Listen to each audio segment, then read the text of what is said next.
Welcome back. These are the latest reports surrounding the ongoing crisis on the Korean Peninsula.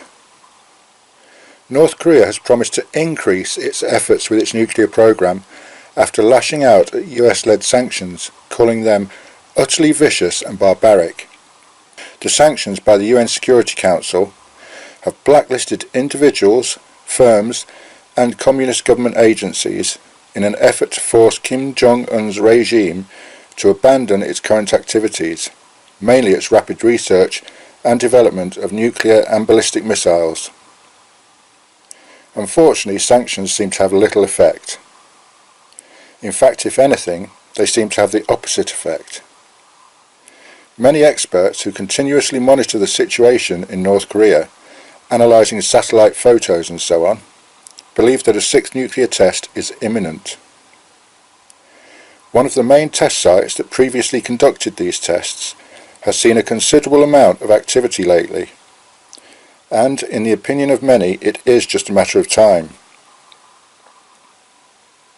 Meanwhile, the US Defense Secretary Jim Mattis was asked by the House Appropriations Committee why America doesn't simply go to war with North Korea and put a stop to this threat once and for all.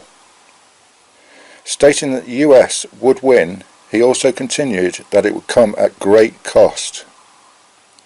South Korea's capital city of Seoul is one of the most heavily populated cities in the world, with 25 million men, women and children, who would all come under massive shelling from the north, resulting in the type of human suffering not seen since the ceasefire in 1953.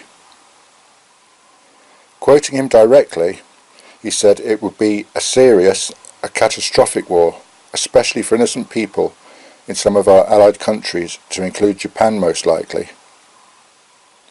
It seems obvious from this that the US Defense Secretary doesn't want to go to war, but just how close will they allow North Korea to get in developing a ballistic missile capable of reaching mainland America? Well, not too far it seems, as he also made it very clear that the US is reaching the end of its tether.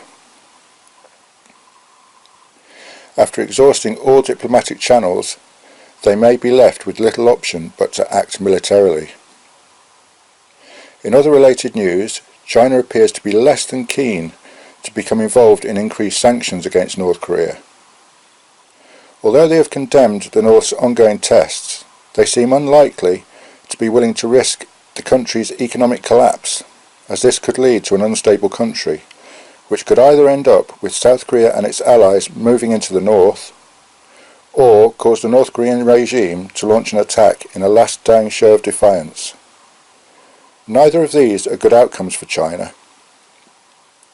As President Trump said not so long ago, it would be nice to have China's support, but if not, we will deal with the situation on our own.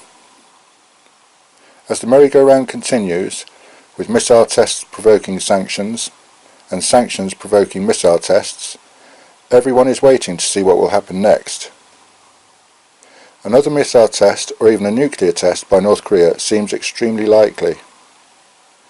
Whatever happens, we will try to keep you informed, so hit that subscribe button for further updates. The world is watching, so be kind to each other.